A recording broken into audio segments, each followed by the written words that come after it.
So let's build a simple 2D game from scratch using Godot Engine. It's by the newbie for the newbie Godot tutorial. It'll be an action RPG style game with a top-down view. We'll cover the basics of Godot. This session we will create a new Godot project, add a game scene and player, have player move about, and be able to collide with certain objects like trees, hedges, and not walk over water. Starting Godot presents you with Project Manager, where clicking on Create button brings the window. Think of suitable name and file system location to create in it. It's important, so give it time. Selecting renderer suited to your needs. I'll select compatibility for web export support. For most desktop editions, forward is the best choice. Clicking Create or opening an existing project, drop us in Game Engine. Left below are project's file resources. Left above is scene space, asking to create first node. Node is what Godot calls fundamental units that gets connected to build a tree representing complex game units called scenes. Scene can be a game level or any component it might need to inherit. Project.godot and other files for scenes, scripts are text files mostly, thus suitable for version control with Git or alike. Let's start with replacing our project's icon to see changes reflect at file system level. Currently the boilerplate icon is icon.svg. We've pasted a new PNG icon file. We see it reflected in Resources tab in GUI.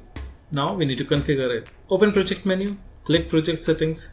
This brings us the settings editor. We'll need to do it a few times in future for other configurations, so remember it. Now updating icon path to PNG file. It should be related to project directory as a resource root path. Now let's close the project and go into Project Manager.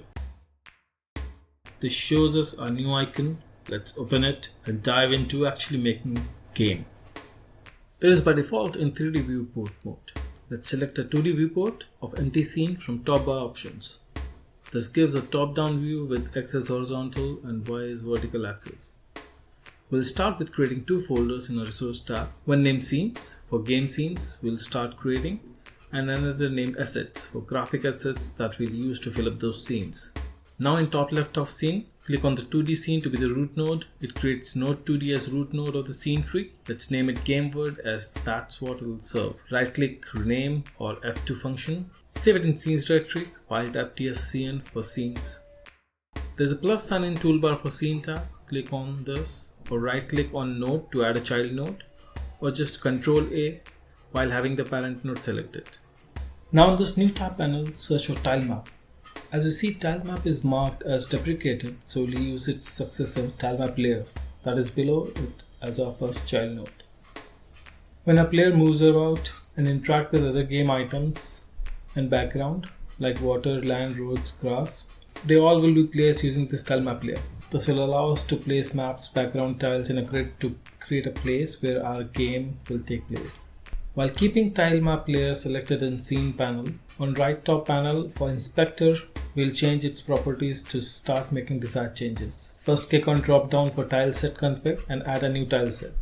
That will contain textures, collisions and other behaviors for our map tiles. Now for working on this tileset, we'll select tileset tab on bottom panel where it shows an empty tile source section. For now, we will put in our tileset source images here from assets. So now we need to get some assets. First let's go ahead and download our 3 image assets abionic.h.io webpage. I've kept it very simple so it's easier to understand the compositioning of the tile layering with very few tile objects. For this project we'll use simple grassland, a very simple tile set created as PixelArt with objects in section of 8x8 pixel. We'll download all the 3 character sprite sheets for player, NPC and big boss enemy. We'll also download the 8x8 sprite for green slime to have intermediate attack targets for our player while it builds up power. All of these are PNGs I've downloaded, and now I'll drag directly from File System Manager to Assets directory in the resource panel on Godot. Now let's drag and drop simple Greenland PNG from Resources Assets directory to Tile Sources list in bottom panel for tileset. We'll change texture region from 16x16 to 8x8 to match our tileset, so the correct split of tile happens when we select individual tiles. Also change tile size in right panel of inspector to 8x8. Now zooming in tileset view panel on bottom, we'll select all tiles to enable them for selection when adding to our scene. Any tile that remains unselected here is disabled to be placed on scene. that can be used if any tileset has such paths. Let's just rename tilemap layer to suitable name. We'll call it ground tile map, as we'll place only earthly tiles on it. Select tilemap tab in bottom panel.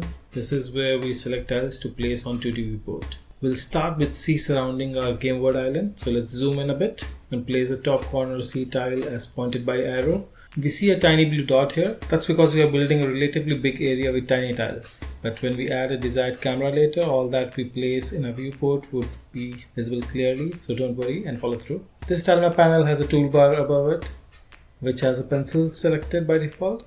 This is like any paint utility you might have used. We have pencil, line, rectangle, bucket, eraser, and few other primary tools to draw a layer of tiles. I mostly use rectangle option, as when clicked at a spot it acts as a pencil. When dragged in same pixel space horizontally or vertically acts like a line, otherwise like a rectangle. So first let's create a big rectangle for our scene with just C, using left bottom tile of C section in tilemap. Now let's select middle C tile in tilemap panel below and create a C rectangle in between the C edges.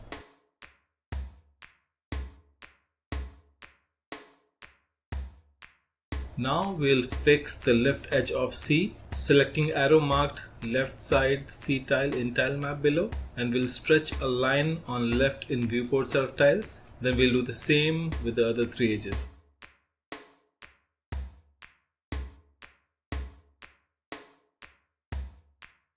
Now it's a Greenland, so our island edges have grass with water at edges. These are tiles next to C tiles. Similar to C tiling, we'll select top left corner C around grass tile from tilemap and mark.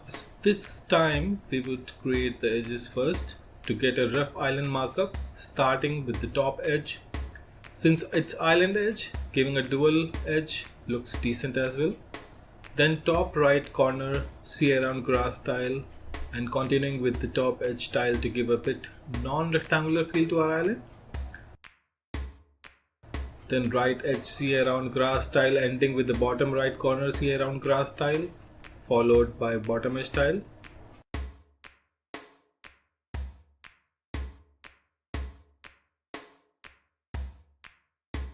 Now the last corner tile of bottom left C around grass tile, and then follow back up with left edge tile. Again, to get out of rectangular island feel, a bottom right corner to give a curve-like feel with few bottom edge tiles.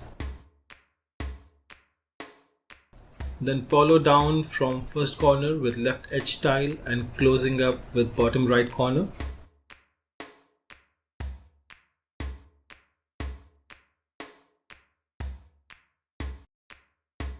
Now since this is a closed space by grass tiles, we can directly fill in with the center grass tile using the bucket tool from tilemap brush options.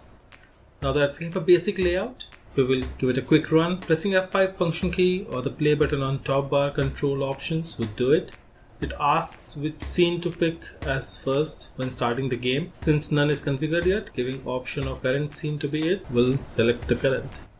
Only a part of island is displayed downward and right from center of XY axis. Even less would be appeared when our camera is zoomed in into a player.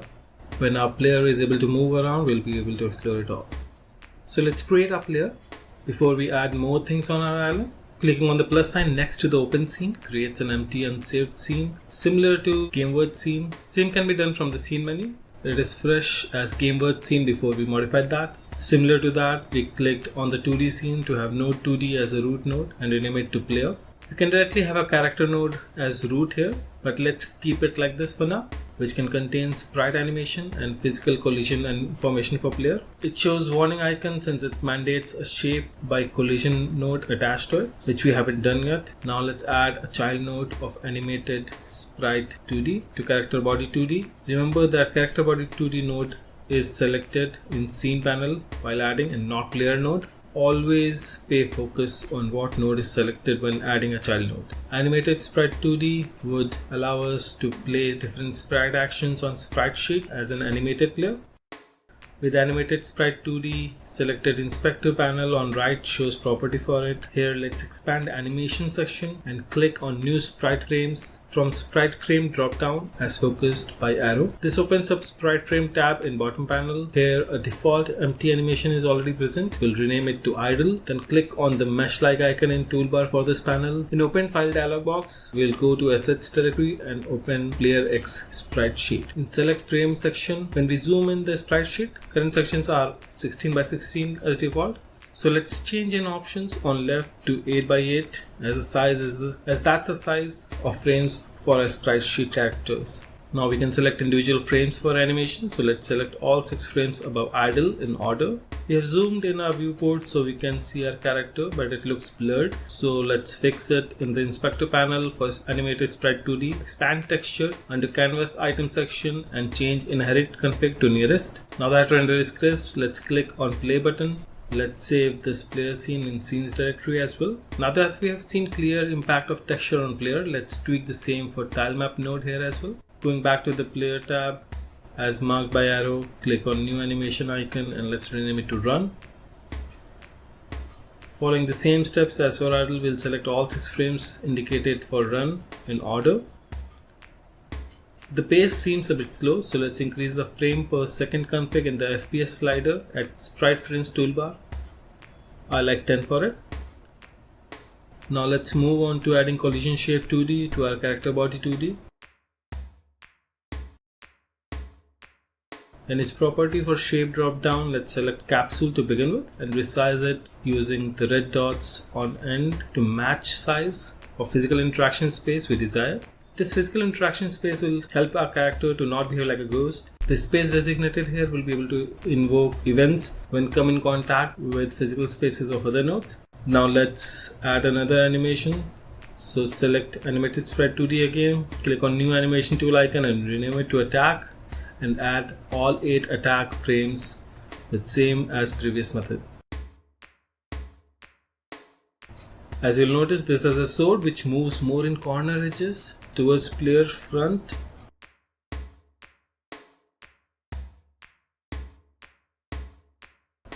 So for the case, changing to rectangle might suit better.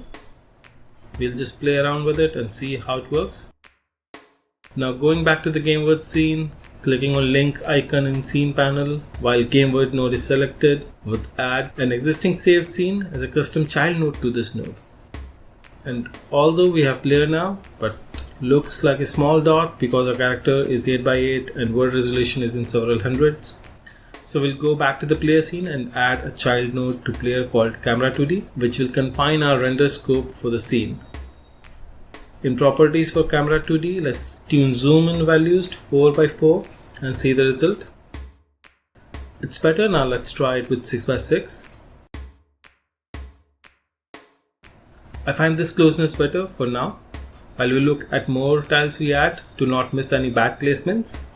Going back to player scene with root player node selected, click on attach script button, select from right click menu on player node.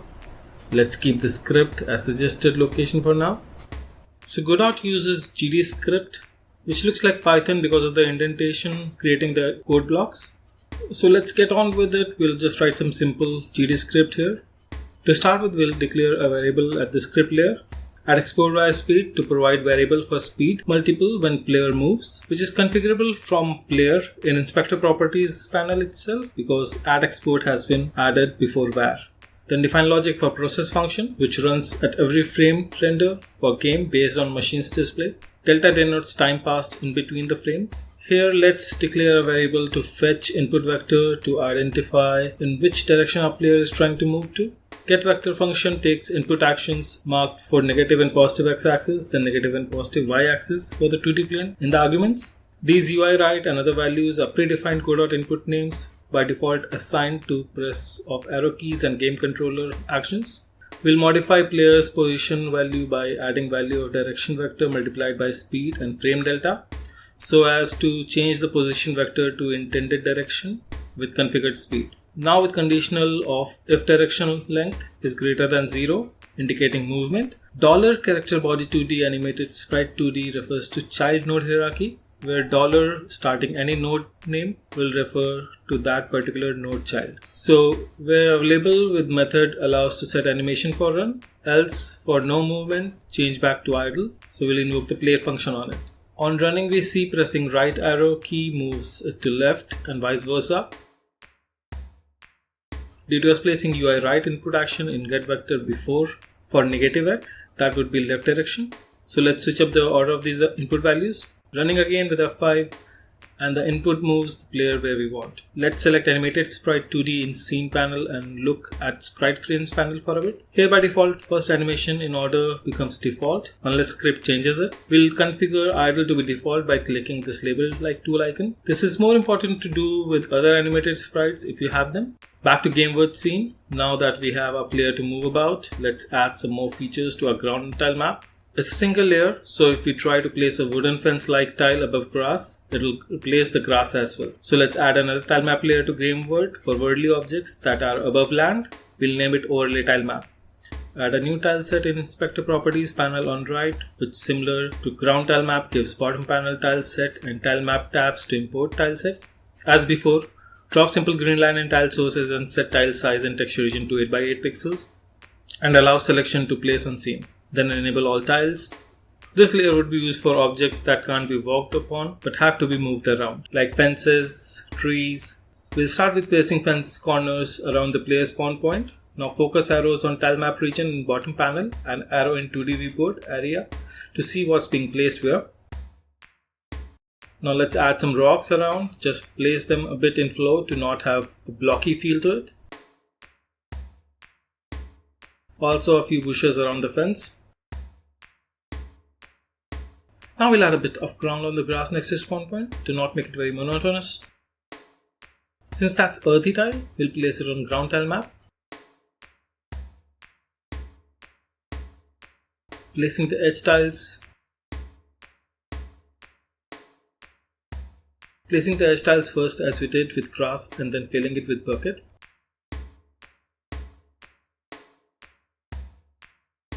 Using center mud tile, F5 to run, and let's move about to see how this feels.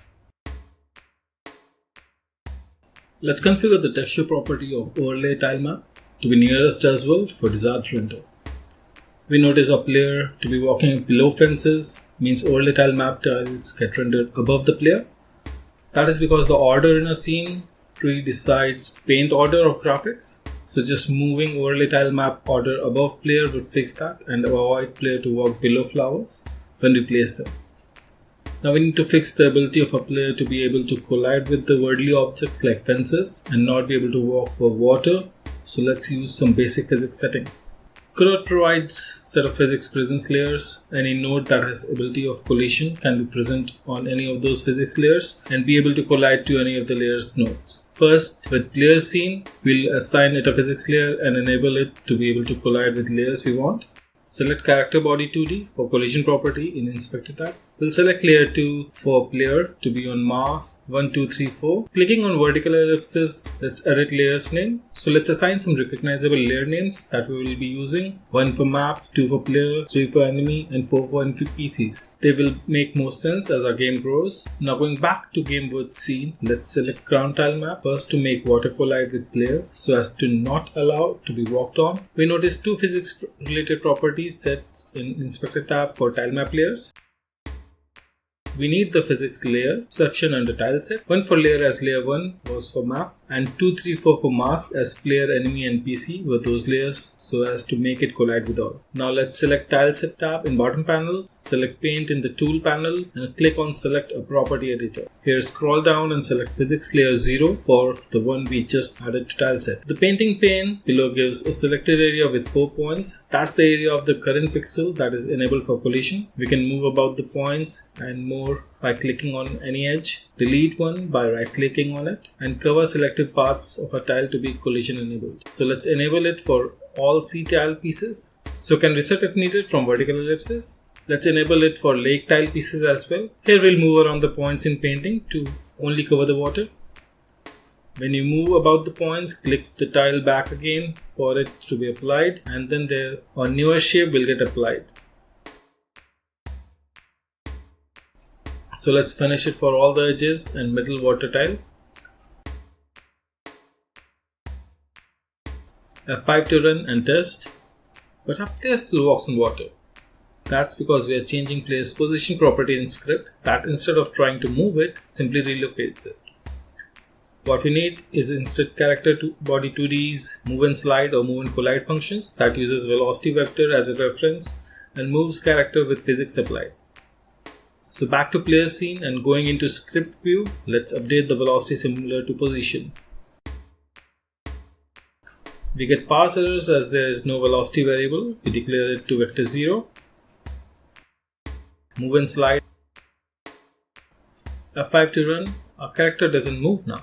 Reason being, the script is attached to player node in which it is node 2D, and move and slide looks for velocity variable for node of character body 2D on which it was called. So let's change velocity assignment to be for character body 2D's velocity. Now it moves but so slow that it's useless. Reason being, we are still multiplying it by delta, whereas move and slide function internally utilizes delta already. So let's get rid of that. F5 to play moves fine now. Now it's unable to walk over water. Our player is immortal now. The camera doesn't move with the player anymore. That's because character body 2D is moving with the move and slide camera 2D as a child node to character body 2D. That should fix it. Now back to game world scene. We'll add physics layer element to some tiles in overlay tile map. Same layer on 1 and mask for 2, 3, 4. And similarly paint physics layer 0 onto all tiles on 2 bottom rows of tile set except for grass and yellow flowers. Also to trees on the rightmost 2 columns.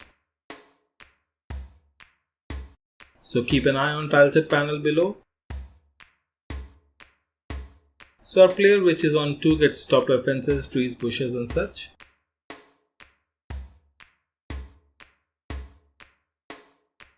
Now let's select ground tile map and add few more ground level areas. First we'll add a lake, same starting with edge tiles, then bucket filling up with middle tile and few water lilies spread over it. Grasses around lake, some yellow flowers on the mud field created earlier. F5 to run and walk around. Check that you are not walking into the lake. We got more things now. Now arrow key action works, but WASD keys don't move them. So let's see how we add custom input keys. From project menu, click project settings and go to input map tab. I have shown built-in actions enabled. That is what UI right, UI left, UI up, UI down are. We can add a custom new action by using the add button feature below, but currently we'll just update UI right and rest input events to also trigger the WASD along with them. So we'll filter these events to get them on top. Click plus on right to them to add more keys triggering them. Assign A for left. Similarly, we'll assign D for right, W for up, and S for down. Now F5 to run and WASD also moves up layer. Now we'll fill up our game world scene more. We have a mock for map design. We'll fill up our tile map layers using matching tiles for those. Let's start with forest. That will be our ground object, so placed on overlay tile map. Open tile map panel below. Zoom into suit. Select 4 tiles of tree group all together. Then start placing them on the 2D viewport in a pattern similar to rough mockup. It'll look a bit blockish in beginning, which we'll try to fix after we have covered enough area.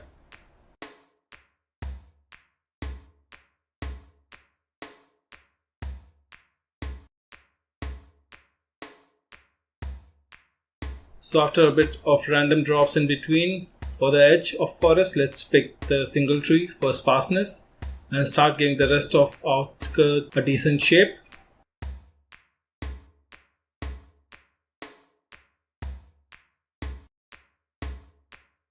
We have also placed them a bit all over the forest area to not feel like borderline. Let's also place few tree trunks for variety. Let's add another mud field in the ground tile map.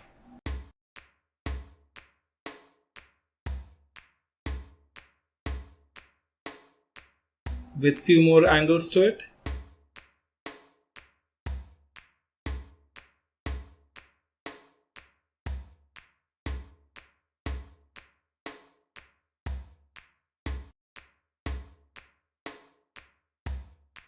and place the altar on it. I create the mud ground on the overlay tile map. So now this is giving us a hole in the ground. So what we'll do is we'll patch it in the ground tile map. We'll mark a few official guiding paths with fences between different prominent grounds. So when zoomed in, player can still get a hint of a way to go.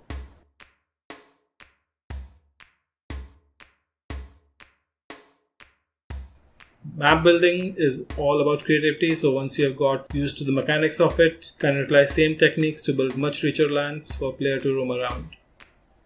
For now, let's just stick to simple.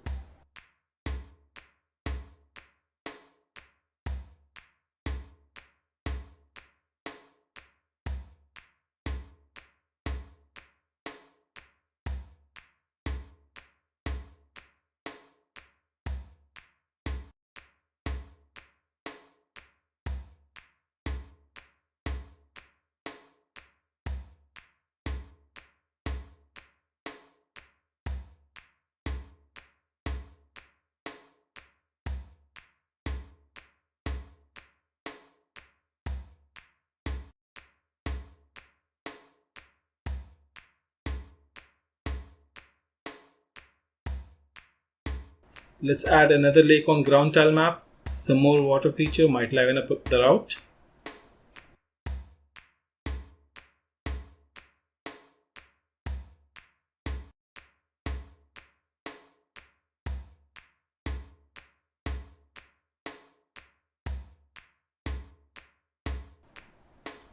Water lily tiles on overlay tile map. Also some yellow flowers and bushes.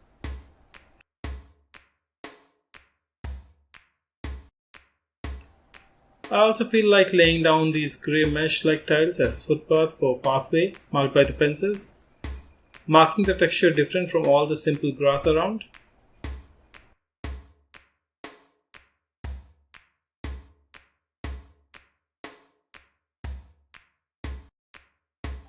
Linking the other side forest fenced area to main mud field as well.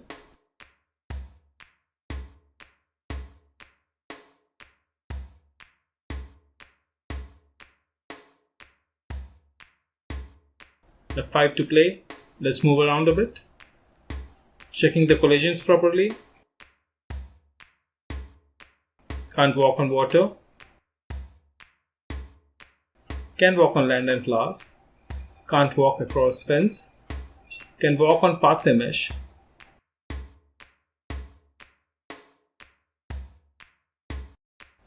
Forgot to place back the mud tiles below altar from before. Let's fix that.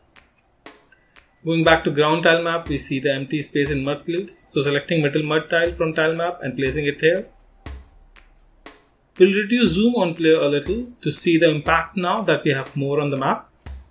Going to player scene with camera 2D selected, update the zoom values in right side inspector panel to 4x4 and we have better view. Let's move about.